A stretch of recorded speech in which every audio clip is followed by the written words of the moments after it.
The Chicago Bulls have been mentioned as one of the favorites to land Nikola Jokic if the Nuggets do decide to make him available. But is that actually a feasible trade for the Chicago Bulls? We'll talk about that. Plus, the trade rumors surrounding Domantas Sabonis also being a target by the Bulls this offseason. We're going to cover it all and more on today's Locked On Bulls.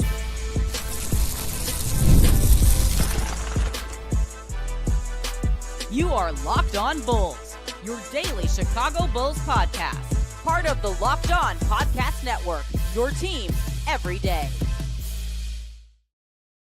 Thank you for tuning in to Locked On Bulls, member of the Locked On Podcast Network, where it's your team every single day. I'm Hayes, host and creator of Chicago Bulls Central, Chicago Bears Central YouTube pages and podcasts. And today's episode is brought to you by Game Time. Download the Game Time app, create an account, and use code Locked On NBA for $20 off your first purchase. All right. Every now and then, as a content creator, one of your jobs, unfortunately, is to also start debunking some rumors, right? So, of course, naturally, after the Denver Nuggets fired both their GM and head coach, there are naturally some rumors that pop up on the availability of one Nikola Jokic. Now, I want to start off, I think we have to start off talking about what is the validity and the realistic chances that the Nuggets even move on from Nikola Jokic. And I don't think they're high.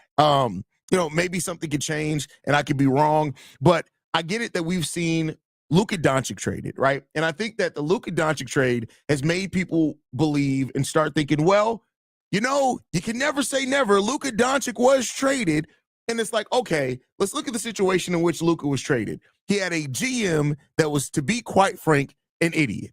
And a GM that didn't see the value. There were also a set of circumstances, apparently, that came out that really paint Luka as somebody who was tough to work with, tough to motivate. We've heard none of that by Nikola Jokic, right? So I don't think just because Luka Doncic was traded by a bad GM earlier this season that all of a sudden now every single rumor can be, the validity can be made for it by, but did you think Luka Doncic was going to be traded?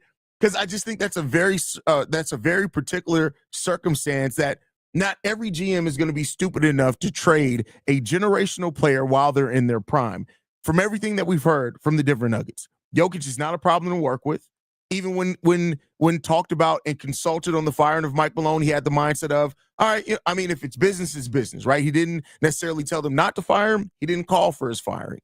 But just the fact that he was consulted and actually it was communicated to him before they announced the firing, to me, that points towards they're not looking to move on from Luka Doncic. So that's the first thing there, right? I don't believe that this is even a realistic possibility of happening. I just don't. I don't think it's realistic. If it were, right, let's have the conversation on if it were something that realistically popped on, how could the Bulls get it done? Hey, we do have all our first-round picks out right now, so we can trade any pick. We have the Stepien rule, so you still can't trade them in back-to-back years. But Luka Doncic has a contract of $51 million. Now, when you look at the Chicago Bulls and the way that their contracts are set up, we do have Nikola Vucevic at $21 million next season. But other than that, you don't have any other big contracts. So you would have to pair one of Nikola Vucevic, Patrick Williams, Kevin Huerter, Zach Collins, Kobe White. It would take a combination of about three of those players to get it done. And if you think that if the Nuggets make Nikola Jokic available in a trade, that a package built around Vooch, P. Will, Kevin Huerter, Zach Collins, or Kobe White, if you think that could be the most enticing package that any team's going to put together, let me get what you're smoking because you're tripping, right? It's not. Nikola Jokic could walk into the Denver Nuggets front office and he would have to say, hey, I want you to trade me. The only team that I want to go to is the Chicago Bulls. But even then, because he doesn't have any options on his contract, Nikola Vucevic is locked into his contract where the earliest he has is a player option in 2028. Meaning he doesn't have the thing that some players have where they can say, hey, I can opt out next year. So if you trade me to a team, I'm going to opt out next year, and now they're not getting nothing out the trade. Come on, man. I get it. I know that I'm a Bulls fan. I'm supposed to be a homer and say, yeah, Bulls, we got a chance. It's not really a chance there. It's not really a chance The fact that the Bulls can if you think the Bulls can put the best package together for Nikola Jokic, you're smoking. Yeah, and it's something strong, my boys. It's something very, very strong. Now, let's say somehow all the other things align and Nikola Jokic wants to come to the Chicago Bulls. The Nuggets are willing to take whatever the Bulls have because that's where Jokic wants to go. They want to do Jokic right because he's done right by their franchise. All that happens. Let's say all that does happen to come together for the Bulls. Okay, should the Bulls do it? Yes. Right? As much as I'm here to tell you guys, it's unlikely that they even move Vooch. Even if they move Jokic, even if they do decide to move Jokic, it's unlikely that the Chicago Bulls have the best option and package together to put together for Nikola Jokic. But all those things in the realistic side taken away, if somehow the Chicago Bulls are on the phone with the Denver Nuggets and they say, yeah, we'll take that, the Bulls better take that deal, run for the highway, drive immediate. Matter of fact, have somebody outside of Denver's arena to package up Nikola Jokic, put him on a plane, and get him to Chicago before they realize that you just fleeced them. Because the Bulls have nothing that's near comparable talent for Nikola Jokic. Nothing even remotely close. We're talking about not even in the same stratosphere. But if that were to be something that happened and was presented on the table, you do it. You do it. And you get it done. That's it. But I'm somebody, and maybe it's just, I would love to go full meathead on this and tell you guys, oh, it's great. The Chicago Bulls are absolutely going to trade for Nikola Jokic. Here's how they can get it done. I live in the world that we call reality, right? I live in a world that we call realism. I live in a world in actuality. That's the world that I live in. And in that world, the chances of the Chicago Bulls trading for Nikola Jokic are slim to none. Slim to none. Absolute zilch, zero, none. I mean, AK could probably make that move probably just because you came from a place. Everybody that he was tied to there is now gone. Tim Connolly, who hired him, is in Minnesota. Mike Malone, who he was one of the guys that hired Mike Malone, is now gone. He's fired, right? I get it. He came from Denver. Everybody that was there when AK was there is now gone. They're out the building. They're no longer in there anymore. They're not there anymore. So those ties to Denver outside of it being the players are gone. It'd be different if Tim Connolly was still the GM there. Maybe then, like, Tim Connolly would be able to work and maneuver a little bit. But even then, you're trading an MVP. You're trading a player that right now is having one of the best, if not the best, statistical seasons in NBA history. History. Not just now. History. The history of the game. So I get it. It's a great thing to talk about. It's a great thing to think about and speculate on if your team could get it done. But the chances of it happening are slim to none in the world of reality. It just is none. It's not there. So, listen, I hear the odds. I saw the odds in the thing that came out that the Bulls have the best odds to land them. But it just, it's not going. It's not. I don't see it happening. So Inflamed says Jokic is too comfortable in Denver. Lazy guy won't change his. I don't think he's lazy, but I do think he is. Comfort and lazy are two very different things. But he should be comforted. He's the best player in Denver Nuggets history, so he should be comfortable with that franchise. I don't think that's a slight to him at all. He should absolutely be comfortable there. And so and again, Jokic has been somebody who he understands that this is a business. He has power there. Make no mistake about it. I'm not saying that he doesn't have power, that he doesn't flex and things in Denver and in that organization. But Jokic has not been somebody yet who's used that star power to hold the franchise hostage. Not yet. And so I don't think that that's going to start all of a sudden either. Now, I do think that Denver is under pressure to make sure that they reconstruct, retool something around Jokic to where they can be back to one of the top teams in that Western Conference. Absolutely believe that. That's the pressure of having a superstar there, a generational player there. You're always under that pressure. But I don't think it's at the point where you're looking at Jokic of coming. He's walking with his brothers, and they're surrounding the Denver Nuggets owner, and they're saying, "Chicago, get us shoe, Chicago." I don't think that's what's going to happen here. I just don't think that's what's happening. Plus, if the Bulls ever were to get, the deal was on the table, you get Jokic. But if they were, the Bulls would have to change their whole play style again. You're going to run an up-tempo system with Josh Giddey and Nikola Jokic? Probably not. But, we'll see what the future does hold for that. But we're going to continue the conversation because we still got to get into the Sabonis part of it all, which I haven't touched on at all yet. But first, we got to get to a message from DoorDash. NBA fans, get ready. They swoosh, you save. Thanks to Dash Pass, every time a player drops 50 or more points in a game, you score a huge deal the next day. It's simple. When any player scores 50 or more in a game during the 2024-25 regular season, Dash Pass members get 50% off an order up to $10 off the next day from noon to midnight. Here are a few ways you can take advantage of a deal. After an epic 50-point performance, celebrate by ordering wings, pizza, or burgers from your favorite spot delivered straight to your door. Shay, that's wings, pizza, or burgers, not wings, pizza, and burgers. Some of y'all Vern and Shay need to understand the difference between that. Whether you're staying up watching highlights or just need a midnight snack, use Dash Pass to grab something delicious while saving big. Planning to catch the next game? Order your go-to snacks and meals at a discount and get ready for more high-scoring action. Sign up for Dash Pass and be ready to save. When any player scores 50 or more in a game, Dash Pass members get 50% off an order the next day, up to $10 off. Just use promo code NBA50 from noon to midnight after a 50-point game on eligible orders at participating merchants. Must have an active Dash Pass account. Terms apply. Visit DoorDash to learn more. With that said, we're going to get into more Locked On Bulls right after this. All right, Pat decided to join the show. Dad life got you waking up late. No, you started early. The show was supposed to start at 9. I started the show at 9:05. 8:15 is when we normally start the show. That is true. Every day. That is true. But had you been up, you would have seen that I changed it to 9. Well, you see, I've got the Windy City Breeze on premiere on Friday morning, so I got a chance to take a nap.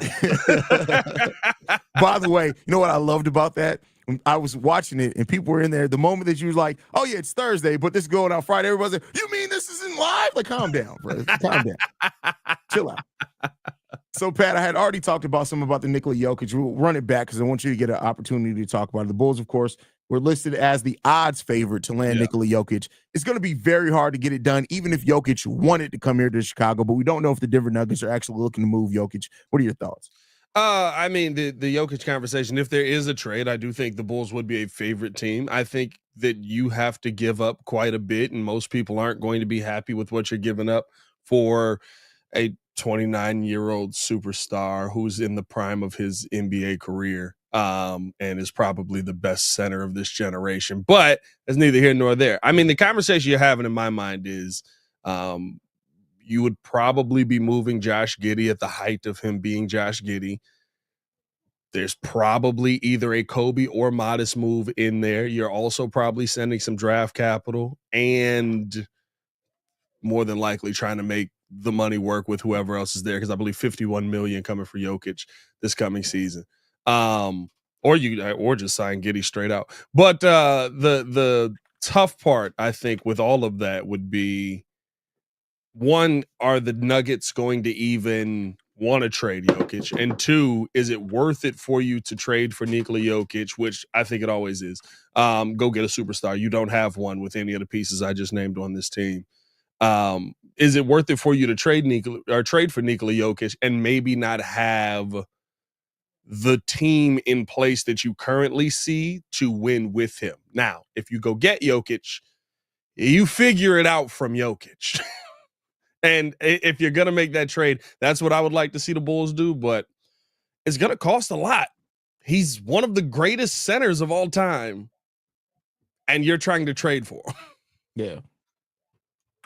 Yeah, I mean, here's the thing. Like you said that if you see the Bulls being a favorite, I don't think the Bulls can put a package together that nearly reflects anything else that other teams in the league can do. Like, you're looking at a package mainly built around, that's if it happens in the next year, Nikola Vucevic, Patrick Williams, and one of Kobe White or Josh Giddey. I don't think that comes close to sniffing what some other teams are going to be able to offer. Now, the Bulls do have all their first-round picks, which is a good side effect. Giving up. But that's the thing, though. If you're getting Jokic, those picks aren't going to be as, because other teams have picks that are coming from other teams. Like you look at the Rockets, the Thunder, they have picks that are technically coming from other teams that would be more valuable, because even if they get Jokic, those picks' value doesn't change. But I guess we'll see. Yeah, I think I feel like we would try to move on from Vooch, which maybe that one would work. We try to move on from P. Will. I think that they would be like, no, you're going to sign some pieces to contracts and then make some trades here. Because I don't know if you can keep. They're going to want young talent. We're resetting. It's going to be Giddey for sure. It probably is Modest in that conversation as well. Like, and then maybe P. Will or whoever it is to make the contract work. And I know people are going to look at that and be like, you can't give up Modest. 29-year-old superstar. Yeah. That's a different piece to have. I don't know if AK, well, then again, AK was part of the team that drafted Jokic, so there's probably affinity there. It'd be an interesting thing. I just don't think it's realistic. But one that is realistic that has been popping up over the last couple of days is Domantas Sabonis. Now, I do think that is a realistic potential trade option for the Bulls. I still hold the place that I don't think the Bulls should be making any trades that include them giving up first-round picks at this point in time with what we know so far. Maybe that trade changes by next year's trade deadline. But what do you think about Sabonis being on the board for the Chicago Bulls? Listen, Sabonis fits into any situation that you need him to. I would love to get Domantas Sabonis up out of Sacramento. You essentially sent him there. You sent Zach LaVine over there to turn Sabonis into a new Vooch. And I just don't want to see him go out like that. He's still, you want to talk about a young center in the prime of his career. He's 28 years old right now. He's still giving you triple doubles in the from the center position. You know what I mean? Like, and I think here's the one thing about Sabonis that is different, where I would say you probably need to know a little bit more about kind of where you're at right now. Because if you go get Sabonis, this is your core. Maybe you're going to draft somebody, right, that you're putting together, but you're going to war with Giddey, Kobe, you're probably going to have to give up that draft pick this year.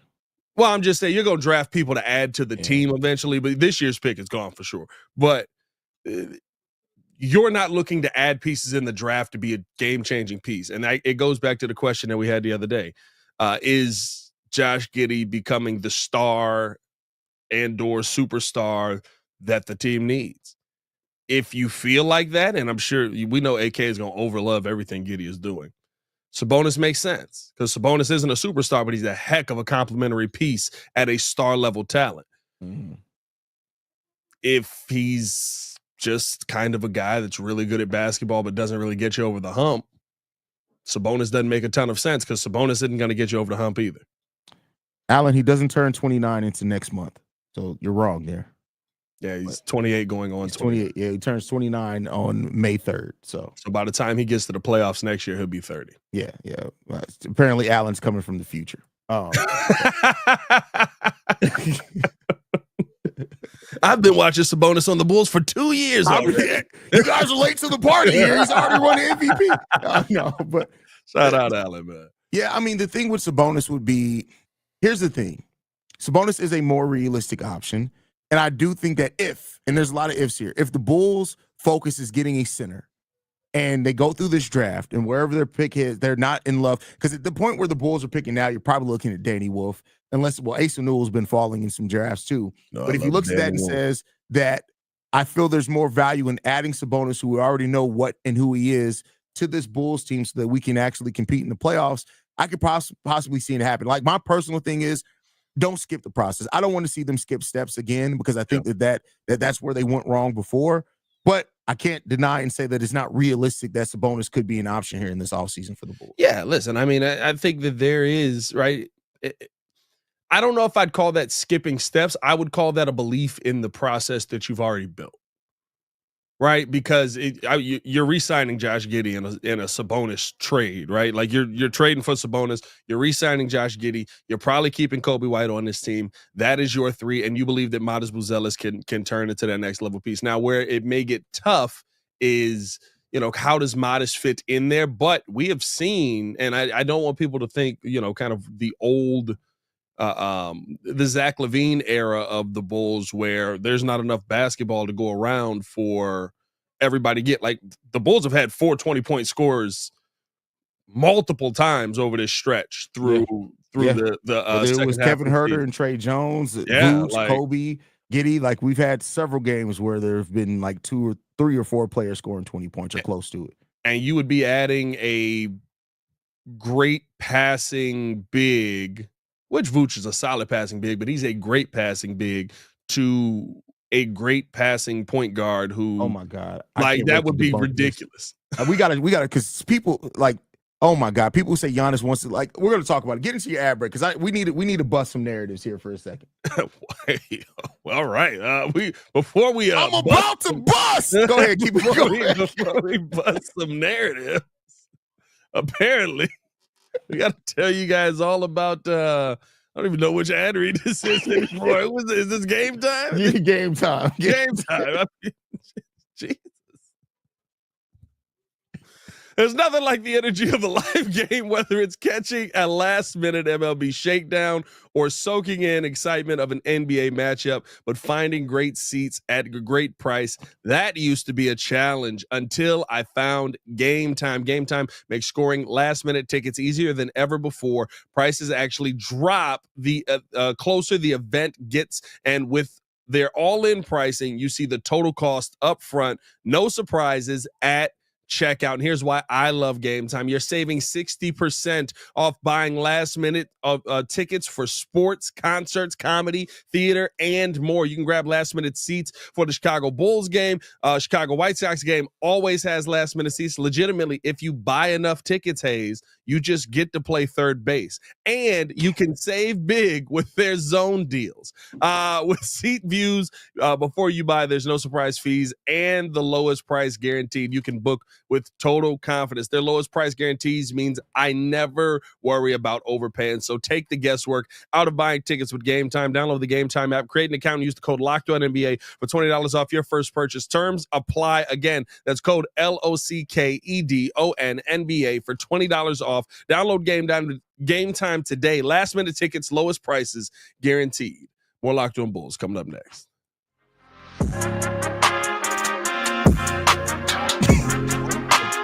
Did you almost say game down? Is it almost? Yeah, I don't know what was. I was thinking a stroke from the beginning of that ad read when you said we got to bust down some narratives. We got to bust down some narratives. All right, we got to talk about this. Jokic wants to come to Chicago. Everybody needs to stop listening to the aggregators. Yes. Giannis has never said. This is all stemming from one sit-down interview in which he was talking about the love that he had for watching Michael Jordan play basketball, and the fact that he said the exact phrase is, I always dreamed about playing in Chicago, and one day, you may never know. Who knows? That's exactly what he said. Now, people have taken that to spin it out and say, Jokic wants to come to Chicago. Do you know Chicago's is on Giannis's board? Giannis really wants to be a Bull. That's never what he said at all. And I'm not blaming anybody in here who said that. Like, I'm blaming the aggregators who took it was a 30-second clip and have now turned it into content for this was 2 years ago, Pat. Yeah. Listen, the Giannis conversation, whether it happens or not, first off, I think Giannis will pick Miami before he ever picks Chicago, because why would he stay in the Midwest? But the one thing that the one part that I need people to understand is European players are extremely loyal. Extremely. Giannis has used every single I may get out of here to get some kind of leverage to get Dame Lillard onto the team, which was an F up, to get more money in a contract, not going anywhere. Even trading for Jokic. The Denver Nuggets could implode and die, and Jokic would stay on that team. Yeah. Luka was never leaving Dallas. Dallas effed that up. Luka was never leaving Dallas. Fire Nico. He just bought a $4 million. You know how luxurious a $4 million house got to be? Yeah, it's pretty nice. I've seen some nice houses. That's crazy. Anyway, we got 2 whole topics that we haven't touched to. We got like 11 minutes to get to. Over the final 2 games, Pat, what do you think's more important, rest or fighting to get to that to keep that 9 seed, possibly get up to the 8 seed? We talked about this the other day, right? Like it depends on what everybody else does around them. Now, did Atlanta win yesterday? Yes, Atlanta won. Because we're now a game behind them, where it was a half game. Yeah, they beat them 133-109. Rest. because essentially your last two games are the Sixers and the Magic, who probably won't play anybody in their final game. You're going to be the 9th seed. Mm-hmm. So I would be fine with the Bulls resting their next couple of days and being like, this is done. You know what I mean? Now I don't know if they will. We haven't heard anything about rest tonight. And the one thing I will say is you got to be careful with that as well, because there is a worry about some of that fatigue that sets in, right? If I rest you for 2 days and 2 days and then say, hey, let's jump in and go win a play-in game, are you going to be in the flow of things? But you also don't want to risk the injury there as well. So I would lean rest, but maybe it's the kind of like we talked about the other day, right? Like everybody gets a half of basketball in there. All your starters and stuff like that, and then you play the second half with your bench players, role players, and different things like that. Let Modest get as much run as he can. Let P. Will go out there and do whatever that little shimmy thing he did that worked in one game. Like I would rather see that than see you just run giddy 40 minutes like we did the other day. Yeah, I mean, like especially games like tonight against Washington. If they come out like they did against Charlotte, technically they should be able to put their foot on the necks of the Washington Wizards to where in the second half, let's let Modest run some more point forward. Let's let Jalen Smith get his minutes. And listen, it is what it is at that point, right? Like, I get you're not going to sit those guys for 2 straight games, but you don't have to play them a crap ton of minutes. So I think that's what it has to come down to. Like, I'm prioritizing resting, getting ready for the play-in, mainly because it doesn't look like you're going to be able to catch up with Atlanta. You've already got more than the tiebreaker over Miami at this point in time. So I think you're pretty safe in hosting that, getting that home playing revenue that Jerry Reinsdorf covered so badly, and just letting that be what it's going to be. Didn't Washington beat us this year? They did earlier in the season. I think that was with Levine, though. Was that with Zach? Yeah. Okay, never mind that. I was going to say, I don't know if we could just say we're going to put our foots on their throats, but, I mean, hopefully, put them away. I mean, they're also resting players, so that's the thing. Yeah, like, they got nothing. I don't know if you've seen their offense over there. Like, they have negative offense, bro. Yeah, like, it's just Chris Middleton's teeth. just different teeth playing. It's like Chip Skylark.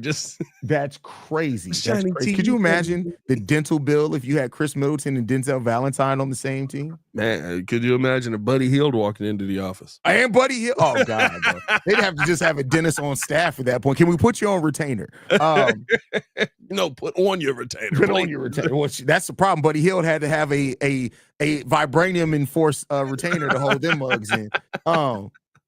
Huerter and Zach Collins, I want to ask you, like, they've been both playing really well. Kevin Huerter, who did shot the ball like crap in Sacramento, is shooting over 40% now for the Chicago Bulls this season. The question I want to ask you here, Pat, is both of these guys right now, they're up for extensions this offseason, or they can end up being trade pieces because they have been playing a lot better for the Bulls. Do you see them as being trade pieces, or do you see them as being closer to getting extensions? I see them both as trade pieces. I don't know. Like, Huerter's an interesting one because of what he brings, but it also depends on the conversation you're going to have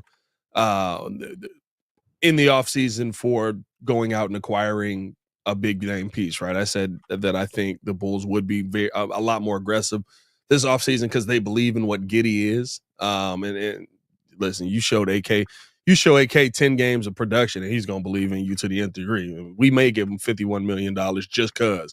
But to me, where the Bulls are at right now, the value, if you do go out and get a piece on a Kevin Huerter, right? We brought up Domantas Sabonis.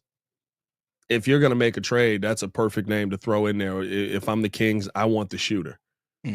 You know what I mean? Like, send me the guy that's knocking down shots. If I'm Kevin Huerter, I don't want to leave. But The guy, but they just sent us him.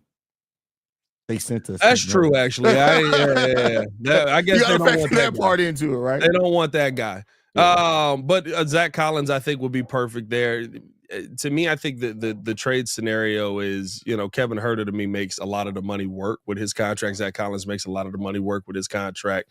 You can get a young piece in there. So it kind of just depends on which team you're trying to make a trade with. Yeah. Yeah, it depends. Like here's the thing. I'm not mad at either path, right? I talked about this a little bit on Central. Like, when it comes to Huerter, if they extend him, great. I don't think you need to extend him this offseason. Wait till the trade deadline. Wait to see how things go, right? Because if he continues to play well for you, maybe he is. And what the money, I think the money determines that as well. Yeah. Now, if you do move on from Huerter, if a team does need a shooter or something leading into next year's trade deadline, and he starts off next season like he's been playing for us here since he become a starter. All right, cool. Then what's the trade package that you're getting back, right? It comes down to what are you getting in those cases, right? Yeah. So, we'll see. Huerter on the last year of a 4-year, $65 million deal coming up. So he'd be making about 17, I think. So to me, that is that's worth what he brings or what he has brought here in Chicago. That's well worth what he's brought here in Chicago. Patrick Williams makes more to do much less.